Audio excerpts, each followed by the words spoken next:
نحمده ونستعينه ونستغفره ونعوذ بالله من شرور أنفسنا ومن سيئات أعمالنا من يهده الله فلا مضل له ومن يضلله فلا هادي له أشهد أن لا إله إلا الله وحده لا شريك له وأشهد أن محمدا عبده ورسوله اللهم صل على محمد وعلى آل محمد أما بعد يا أيها الذين آمنوا اتقوا الله ولتنظر نفس ما قدمت لغد واتقوا الله إن الله خبير بما تعملون.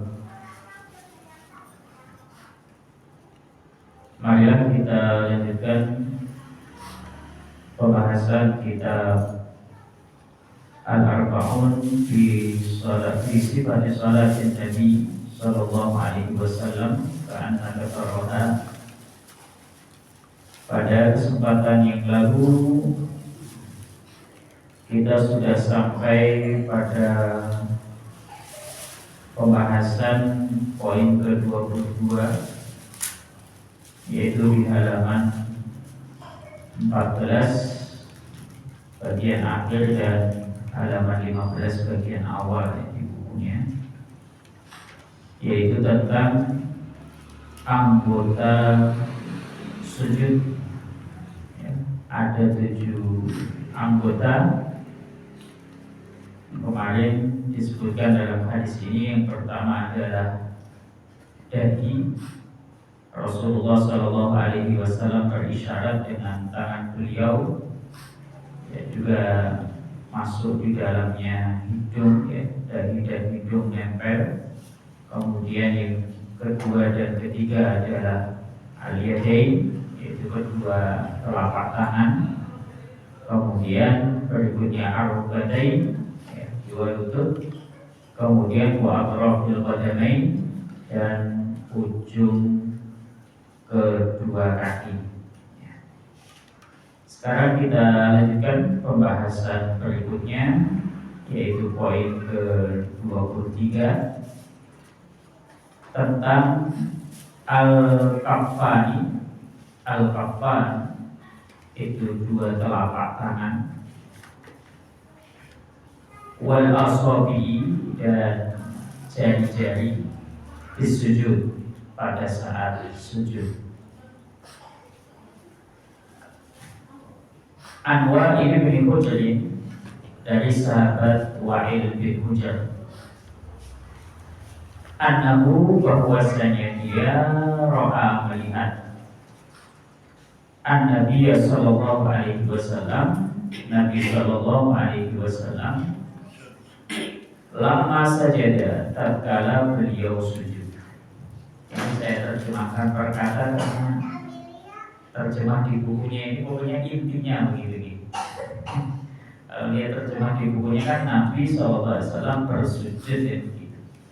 Maka saya terjemahkan hadisnya berkata, lama sajadah, tatkala beliau bersujud, sajadah, beliau sujud, baina kaffaihi, di antara 2 telapak tangan beliau.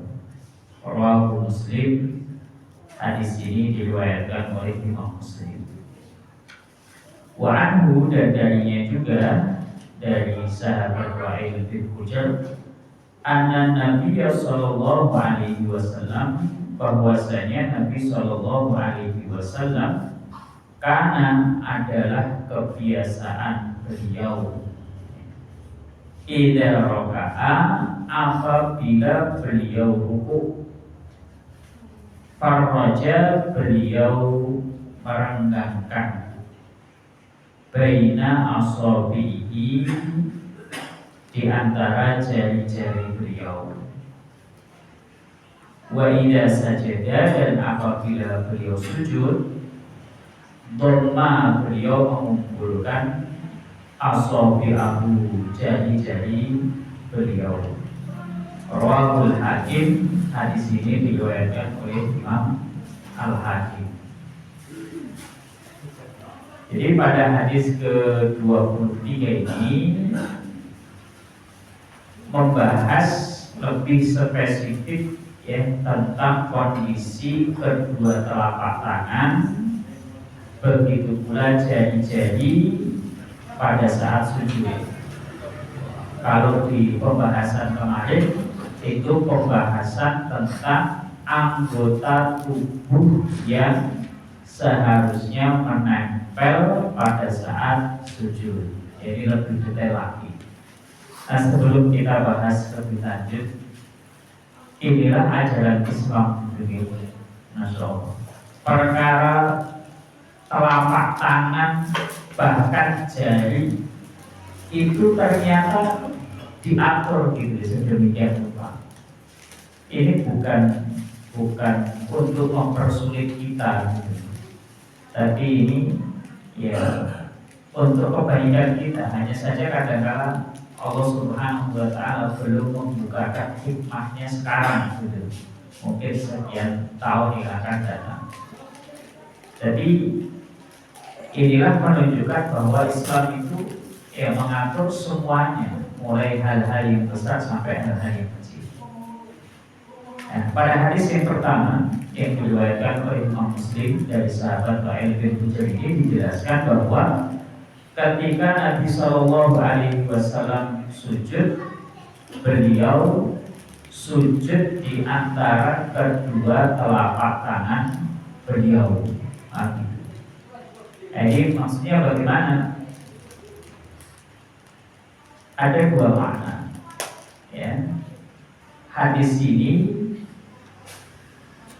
dimaknai dengan beliau meletakkan kedua telapak tangan beliau sejajar dengan telinga beliau.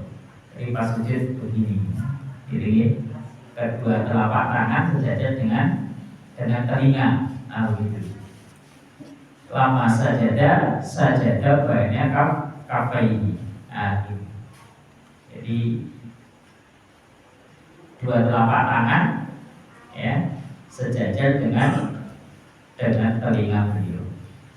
Kemudian diriwayatkan di dalam kitab Abu Dawud ya, riwayatnya juga sahih, disebutkan bahwa dalam hadis ini panjang ini saya potong saja bagian akhirnya.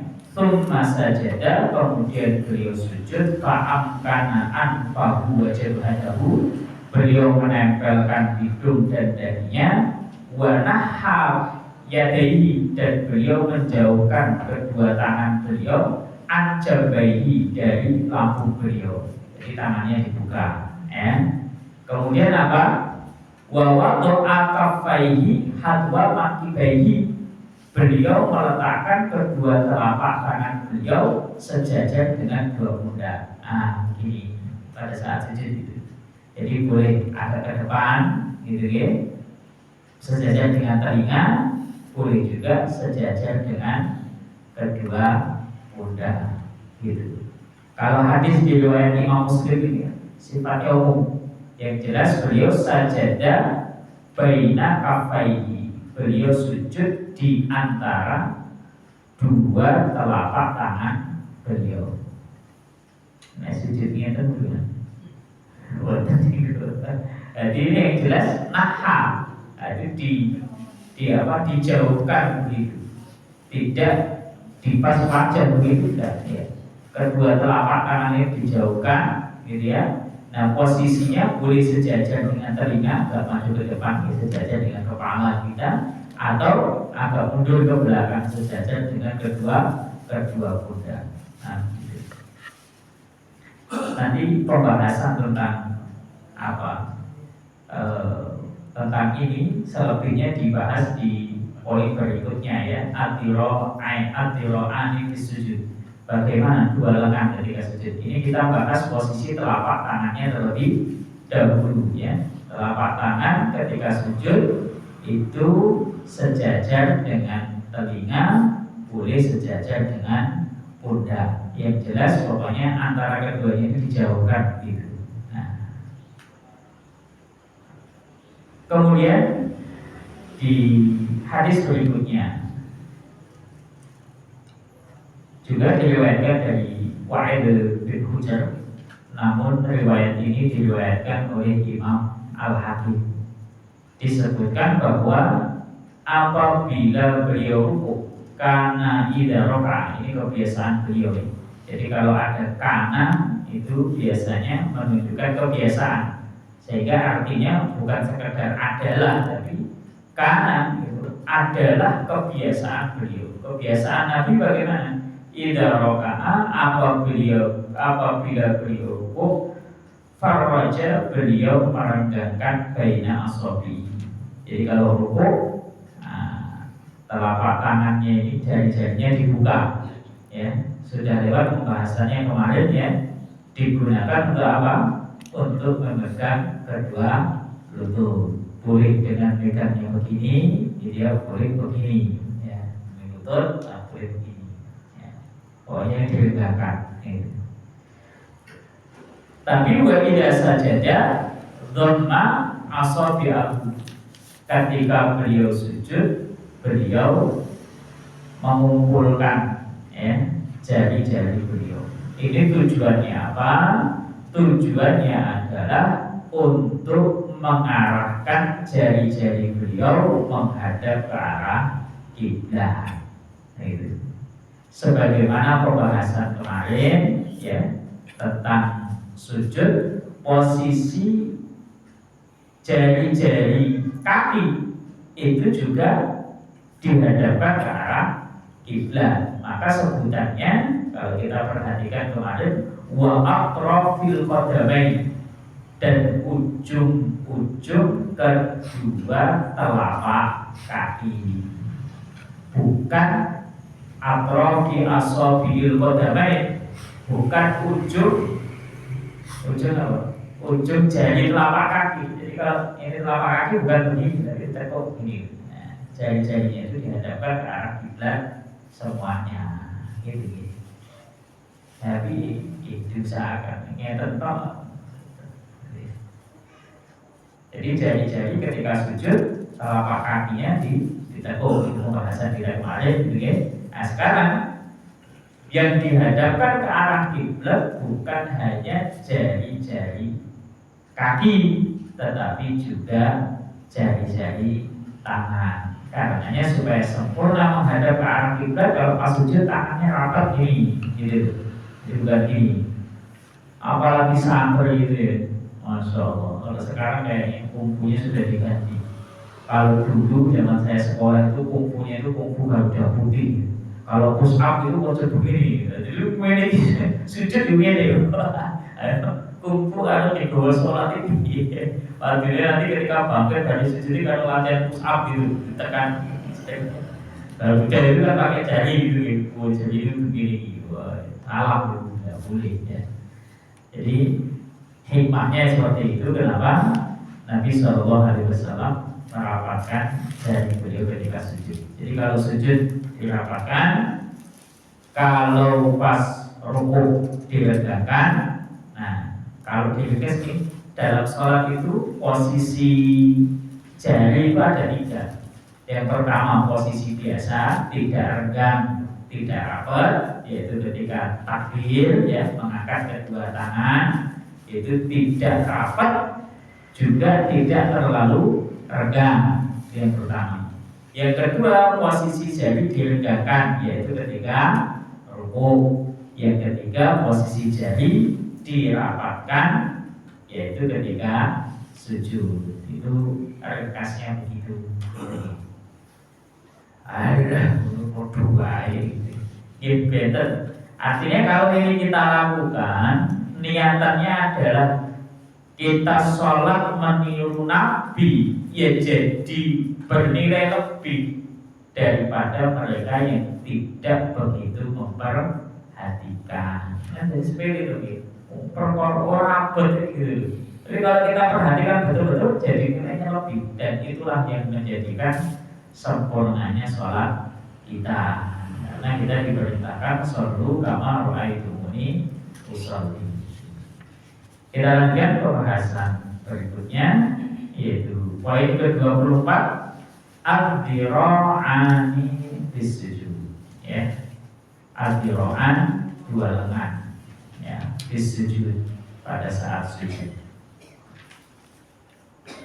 An Anasin qala, dari sahabat Anas dia berkata, ini juga nih terjemahnya juga sama sih.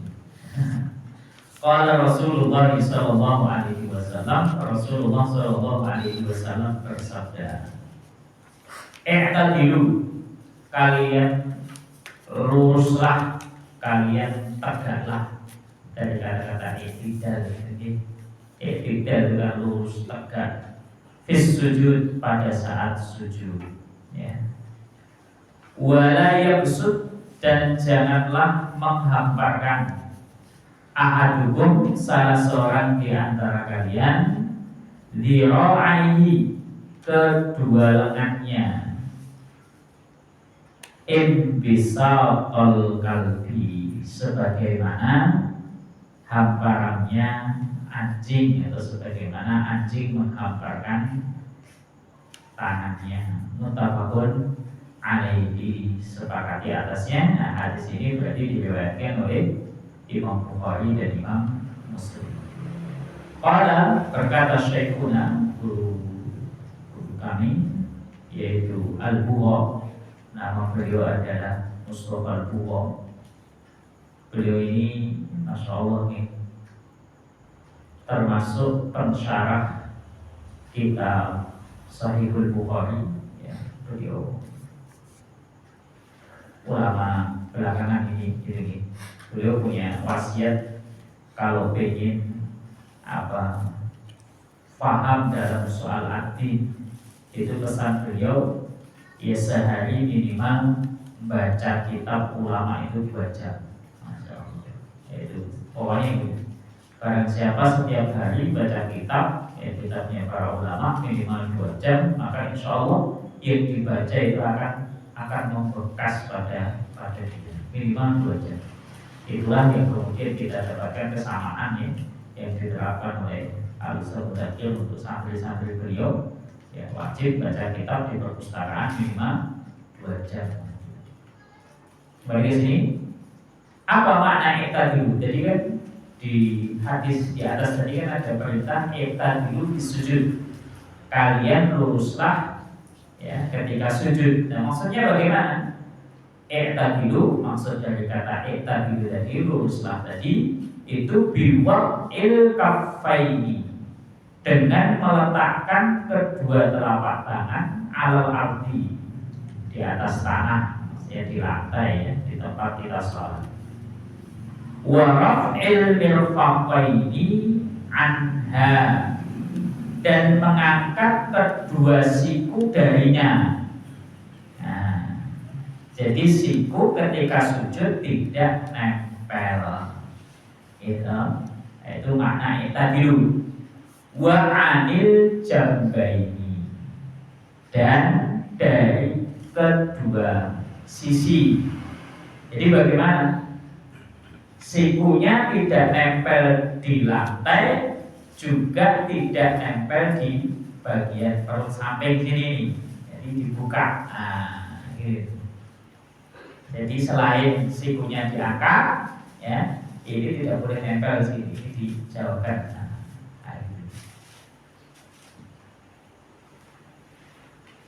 Nah, pripun Ustaz? Sholat berjamaah, ya sholat berjamaah pokoknya diusahakan tidak nempel gitu, harus dibuka dua ternyata deh, pancanya sikut sendiri. Tapi kalau pas sholat sendiri dimaksimalkan, gitu ya. Jadi kalau pas jamaah bagaimana? Hadisnya di riwayat yang lain, lainu baina aidi ikhwanikum, ya, dilembutkan bersama teman gitu. Tapi yang terpenting apa? Sikunya tetap diangkat, tidak nempel dengan perut. Nah, di sini juga disebutkan warafil batni, dan mengangkat perut anil fakhidi, dari paha. Jadi buat jingkong ngeten iki. Nah, tapi apa? Sikunya dijauhkan, diangkat, tidak nempel tanah, tidak nempel samping, gitu ya. Juga perutnya tidak nempel dengan dengan paha. Nah, kalau dulu waktu orientasi awal-awal dari MI masuk pondok, yang ngajar itu saya podcast sekali perbaikan sholat, mungkin Mas Bana ingat, yang ngajar itu sholat terusan karena guru matematika juga berarti pakai segitiga. Pokoknya ini paha itu lurus ini, terus ini sujud gini, perut ini rawat nempel ini rawat. Wah ini guru matematika terus pakai segitiga begini. Masya Allah. Tapi jadi itu membekas sampai sekarang gitu. Masya Allah. Wah sujud dulu, ya, paha agak lurus, gini, terus begini. Perut tidak boleh nempel ke paha. Ada maju ini, pokoknya tegak. Ini makna dari tadi dulu, ya. Kita dapatkan ya dalam penjelasan Syekh Mustafa Al-Qum. Jamaah rahimahullah. Hadis ini yang pertama menunjukkan bahwa kita ini diperintahkan untuk memperhatikan betul-betul persoalan sholat. Dalam hal ini adalah bab sujud. Nabi berpesan supaya kita sujudnya yang lurus. Sujud yang lurus itu bagaimana? Ya ini tadi, gitu. Ya, pahanya tegak lurus, ya kan?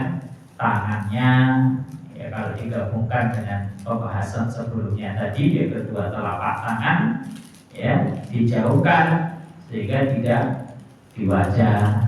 Dia boleh sejajar dengan telinga, boleh sejajar dengan pundak, kemudian sikunya diangkat, tidak nempel dengan tanah. Maka disebutkan di sini wala yabsut ahadukum bi ra'aihi imbisaqal qalbi. Janganlah salah seorang di antara kalian ya menghamparkan tangannya sebagaimana diproknya anjing, gitu ya. Maksudnya bagaimana? Ya jangan ditempelkan. Tapi walaupun demikian, bisa kalau misalnya terpaksa begitu, ya hukumnya tidak sampai kemudian merusak sholat. Larangan di dalam hadis ini wala yabsut, gitu. Jangan begini, jangan menghamparkan tangan, ya, menempelkan siku ke tanah sebagaimana anjing. Larangan ini bukan menunjukkan keharaman, tapi menunjukkan bahwa perbuatan itu dibenci oleh Rasulullah SAW. Kenapa kok dibenci? Karena kalau siku ini nempel begini, Pak, ini menunjukkan bahwa orang itu ora tenanan sing sholat. Nah gitu. Soalnya kurang greget gitu. Siapa mau kita jadi soal jikrong nggak, bukan kok asal jikrong, ya. Di situ ada aturannya.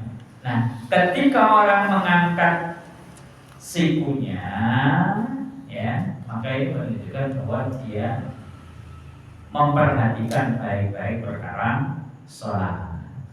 Nah, di sini juga kita dapatkan pelajaran bahwa kita ini seringkali ya dipesan oleh Rasulullah SAW untuk tidak menyerupai binatang.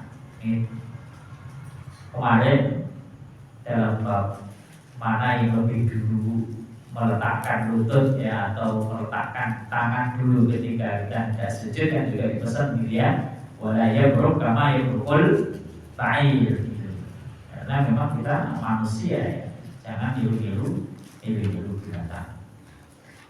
Baik, kita lanjutkan berikutnya. Hadis ke-25 atau poin ke-25, yaitu tentang al-qadamani bis-sujud. Dua telapak kaki ketika sujud. An Abi Humaid As-Sa'idi, dari Abu Humaid As-Sa'idi, qala, dia berkata, aku kuntu, adalah aku ini, ahfadukum, orang yang paling hafal di antara kalian. Nah, Abu Humaid As-Sa'idi mengatakan begini, ini tujuannya bukan untuk sombong ya. Kan orang kadang perlu menjelaskan. Kayak dokter ini nulis plakat, dokter bukan kok alah Pak, dokter itu dokter. Bukan untuk bersombong, tapi menunjukkan bahwa aku ini dokter gitu, supaya orang itu ketika ya kalau ada perlu periksa tentang kesehatan ngerti gitu. Sampai kemudian tukang tambal-ban di SPDB spesialis tambal-ban. Iya SPDB gitu. Ya nggak apa-apa. Nah yang belum ada itu rumah yang ditulisi Ustadz Pulang. Itu tinggi, itu tinggi. Supaya orang itu ketika perlu dalam soal ilmu itu, ya dia tahu kemana. Di sini Ustadz, di sini Ustadz gitu. Ditanya Ustadz baik suruh kampanye, gitu. Jadi yang belum ada, mungkin kebanyakan orang ini, kebanyakan para Ustadz ya serasa menungguin untuk tawadhu ya biasanya. Tapi sebenarnya diperlukan. Kalau memang diperlukan ya dia harus menjelaskan. Aku Ustadz, aku ngerti ya begitu. Bukan tujuannya untuk sombong, tapi supaya apa? Supaya orang-orang mengambil ilmu darinya. Termasuk Abu Humaid As-Sa'idi ini menjelaskan, ana kuntu ahfadukum, saya orang yang paling hafal di antara kalian li sholati Rasulullah sallallahu alaihi wasallam, terhadap sholatnya Rasulullah. Itu bukan untuk sombong, tapi supaya mereka mengambil ilmu dari Abu Humaid As-Sa'idi. Aku paling ngerti, paling hafal sholatnya Rasulullah itu seperti apa. Ra'aitu, aku melihat beliau ya. Idza sajada, apabila beliau sujud, waktu ayataihi, beliau meletakkan kedua tangannya ghairu muftarishin ya, tanpa dihamparkan. Jadi Rasulullah SAW ketika sujud ya, kedua tangan beliau diletakkan, tapi apa? Tangan beliau tidak dihamparkan. Itu maksudnya sikunya atau lengannya tidak ditempelkan ke tanah atau ke lantai. Berarti apa? Diangkat gitu. Sebagaimana tadi dijelaskan oleh Syekh Mustafa Al-Bukhari pada poin sebelumnya tadi, wa rafa'al mirfaqaini anha, mengangkat kedua siku dari tanah, dari lantai gitu. Nah penjelasan Syekh Mustafa Al-Bukhari tadi diambil dari hadis ini tadi yang disampaikan oleh Abu Humaid As-Sa'idi gitu. Wala qabidihima, dan tidak pula qabidihima di sini diartikan digenggamnya. Maksudnya adalah tidak ditempelkan ke bagian lambung, gitu.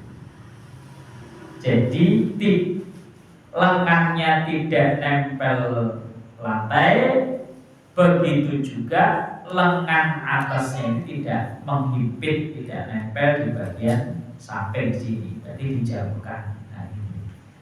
Nah sekali lagi, kalau pas kondisi kita sholat berjamaah, ya pokoknya asal tidak nempel begitu saja, dibuka sedikit gitu. Supaya apa? Supaya tidak mengganggu teman kita yang ada di samping. Kan beda gitu, diblok ini. Nah jadi kan yang bagian sini nempel sini, gitu. Sikunya ya nempel di lantai, jadi ini diangkat, ini dibuka sedikit. Kalau pas sholat sendiri, ya diusahakan bukan maksimal, karena Rasulullah SAW sifat sujudnya begitu, sebagaimana yang dijelaskan oleh Abu Humaid As-Sa'idi. Wastaqbala, dan beliau menghadapkan bi atrofi asabi'i rijlaihi, ujung-ujung jari kedua kaki beliau ya, al-qiblata ke arah kiblat. Rawahul Bukhari, hadis ini diriwayatkan oleh Imam Al-Bukhari. Jadi bagaimana? Ya, jari-jari kedua kaki itu diusahakan menghadap ke arah kiblat ketika sujud. Ya. Angel ini sing lemu. Sing boten lemu lagi, boten kulitan di wah loro ya lagi. Tapi lama-lama nggak bisa. Sakit karena memang belum terbiasa, sudah terbiasa bisa. Gitu. Latihannya mungkin nanti jongkok dulu gitu ya. Kemudian agak diturunkan gitu. Pokoknya jari diusahakan untuk yang menghadap ke arah kiblat. Lama-lama nggak bisa latihan. Supaya apa? Sholat kita lebih sempurna. Karena memang untuk kesempurnaan sholat itu kan banyak nih. Termasuk diantaranya nama sholat, sabu subuh vakum, fa'ina tasbiyatas subuhi, minta maaf sholat. Bagian dari kesempurnaan sholat. Dan bagian-bagian yang lain apa? Selain diantaranya tadi itu pada saat sujud ya. Kedua jari-jari kaki bagaimana, kemudian ya jari-jari tangan bagaimana, siku, lengan dan seterusnya itu menjadi penyempurna sholat kita. Kemudian kita lanjutkan hadis berikutnya, hadis ke-26 atau bab ke-26. Tasbihus sujud, ya, tasbih pada saat sujud. Maksudnya bacaan tasbih yang bagaimana gitu. Kemarin pada saat membahas tentang ruku sebenarnya sudah ya, yaitu tentang membaca Subhana Rabbiyal Azim pada saat ruku dan Subhana Rabbiyal A'la pada saat sujud. An Aisyah qalat, dari Aisyah qalat, dia berkata, karena Rasulullah sallallahu alaihi wasallam, adalah kebiasaan Rasulullah sallallahu alaihi wasallam. Ini karena lagi ya. Ini belajar bahasa Arab sedikit-sedikit. Karena itu menunjukkan kebiasaan.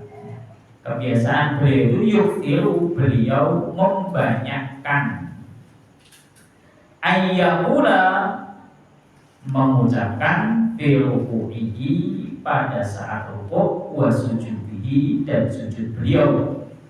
Nah, saya jadi keingat Mbah Kiai Zahid, bacanya doa ini 20 kali setiap rukuk dan setiap sujud. Karena Nabi yukthir, membanyakkan gitu. Nah kita terlalu kan kesukaan. Iya buatan. Nek telu Nabi sujudnya ya ora dawa mestine gitu.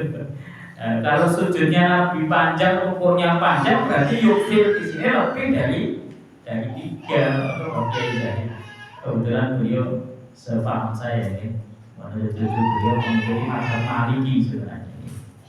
Ini kembali kepada persoalan ini, beliau membanyakan mengucapkan ini pada saat rukuk dan sujud. Subhanakallahumma Rabbana wa bihamdika Allahumma firli. Sahih juga di dalam riwayat Imam At-Tabarani gitu ya, disebutkan bacaannya Subhanaka wa bihamdika astaghfiruka wa atubu ilaihi. Seperti doa kifaratul majlis ini, Subhanaka, berarti tanpa Allahumma, riwayat Imam At-Tabarani. Subhanaka wa bihamdika astaghfiruka wa atubu ilaihi. Ini yang paling gampang begini. Subhanakallahumma rabbana wa bihamdika Allahumma firli. Ya ta'awwalu, beliau ya mentakwilkan, maksudnya beliau mengamalkan ya Al-Quran yang dimaksud adalah surat An-Nasr. Idza jaa nasrullahi wal fath wa ra'aitan nasa yadkhuluna fi dinillahi afwaja. Nah, di situ ada perintah fasabbih bihamdi rabbika wastaghfirhu. Ya, fasabbih bihamdi rabbika, maka maha sucikanlah dengan memuji pemeliharamu. Maka bacanya subhanakallahumma rabbana wa bihamdika wastaghfirhu, sehingga kita Allahumma firli, ya Allah ampuni aku. Ada beberapa persoalan, ada beberapa pembahasan dalam hadis ini. Yang pertama adalah tentang tasbih dan tahmid. Ini memang seringkali kita dapatkan antara tasbih dan tahmid ini digabungkan. Ya, sebagaimana tadi di surat An-Nasr, ya, fasabbih bihamdi rabbika wastaghfirhu. Di ayat yang lain, wasabbih bihamdi rabbika bil ashiyyi wal ibkar, dan yang lain sebagainya. Antara tasbih dan tahmid itu digabungkan. Dan di dalam hadis qudsi, ya, disebutkan bahwa ahabbul kalam ilallah, ya, ucapan yang paling disukai oleh Allah Subhanahu wa taala adalah mastofahu li malaikatihi, ucapan yang Allah pilihkan untuk diucapkan oleh para malaikatnya. Apa itu? Subhana rabbi wa bihamdihi, subhana rabbi wa bihamdihi, subhana rabbi wa bihamdihi. Riwayat ini diriwayatkan oleh Imam At-Tabrani, juga diriwayatkan oleh Imam Al-Hakim, dan juga diriwayatkan oleh Imam Al-Baihaqi dalam kitab As-Sunan Al-Kubra. Ya. Kalau mudahnya, ya, subhanallah wa bihamdi, gitu ya, sama ya, karena di situ ada tasbih dan juga ada tahmidnya. Kalau kita dilihat juga di dalam ayat banyak sebenarnya, ya, di antaranya juga di surat Asy-Syura pada ayat yang kelima, Allah Subhanahu wa taala mengatakan wal malaikatu yusabbihuna bihamdi rabbihim. Jadi tasbih dan tahmid itu memang digabungkan. Itu menunjukkan keutamaan dua kalimat.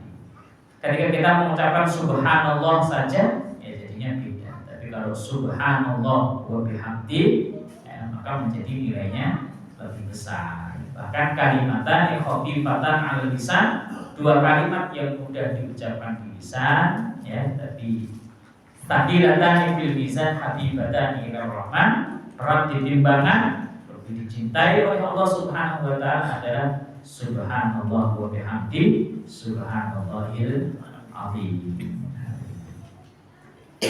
Nah, kemudian di riwayat yang lain disebutkan bahwa doa ini subhanakallahumma rabbana wa bihamdika Allahumma firli, ini adalah doa yang dibaca oleh beliau di akhir hayat beliau. Makanya keterangan Aisyah tadi, kebiasaan Rasul itu banyak baca doa ini, itu adalah di akhir hayat beliau sesudah turun idza jaa nasrullahi wal fath.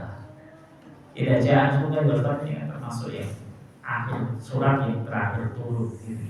Maka ketika turun surat tersebut, sahabat Ibnu Abbas itu nangis. Sementara Abu Bakar dan sahabat-sahabat senior yang lain, apa kok nangis? Padahal, kalau menurut sahabat yang lain, ini kan ayat atau surat yang berisi tentang berita idza jaa nasrullah, tentang pertolongan Allah, gitu ya. Wal fath, dan juga kemenangan Fathu Makkah, dan juga penaklukan kota-kota yang lain. Wa ra'aitan nas yadkhuluna fi dinillah, orang-orang itu berbondong-bondong masuk ke dalam agamanya Allah. Afwajan, ya. Mereka datang berbondong-bondong. Ini kan suatu nikmat. Tapi menurut sahabat Ibnu Abbas, beliau memahaminya yang lain. Berarti itu menunjukkan bahwa menurut sahabat Ibnu Abbas, tugas beliau sudah selesai. Nah, beliau itu adalah Rasul. Kalau tugasnya sudah selesai, menyebarkan dinul Islam, Islam sudah tersebar ke sana kemari, berarti tidak lama lagi beliau akan meninggalkan kita, gitu. Maksudnya hal itulah yang kemudian ya tidak dipahami oleh sebagian sahabat yang lain yang lebih tua. Oleh karenanya kemudian sahabat Ibnu Abbas ini digolongkan dalam golongan sahabat yang mempunyai kecerdasan yang tinggi, ya, terutama dalam hal soal tafsir ini. Gitu. Maka beliau juga disebut dengan habrul ummah, yang ditanya umat ini. Nah, kembali ke sini, sehingga bagaimana? Ya, sebagian ulama berpendapat bahwa yang lebih utama adalah kita mengamalkan yang paling akhir yang dibaca oleh Rasulullah SAW. Tapi kalaupun kita menggunakan dalil yang kemarin, gitu ya, yaitu ketika turun ayat, ya, Subhana Rabbil A'la, Sabbihisma Rabbikal A'la, maka Nabi SAW mengatakan ij'aluha fi sujudikum. Fasab ketika turun ayat Fasabbih bismi Rabbikal Azim, maka Nabi ij'aluha fi ruku'ikum. Ya, jadi pas rukuk Subhana Rabbil Azim, pada saat sujud membaca Subhana Rabbiyal A'la. Monggo saja dipilih yang mana gitu. Jadi kalau ahli hadis biasanya lebih memilih hadis ini, karena hadis ini dinilai lebih kuat karena diriwayatkan oleh Imam Al-Bukhari dan Imam Muslim. Itu yang pertama. Yang kedua, karena ini adalah yang terkini, ya, yang paling akhir yang diamalkan oleh Rasulullah SAW.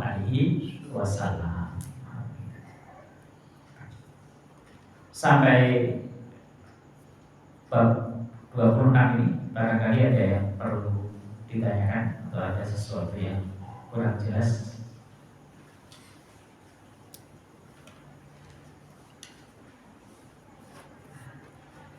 Baik, kalau tidak ada, kita cukupkan saja sampai poin ke-26 ini.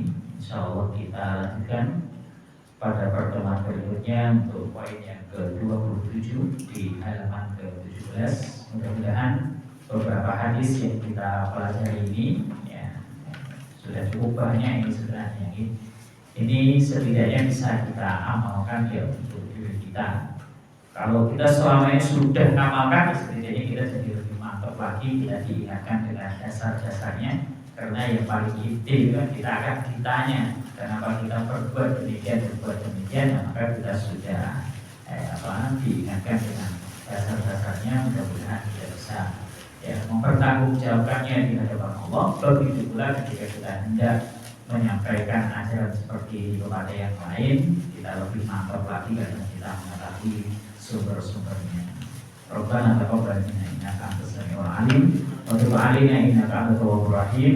Wa sallallahu wa sallim wa barik ala Muhammadin wa ala ali Muhammad walhamdulillahi rabbil alamin. Wassalamualaikum warahmatullahi wabarakatuh.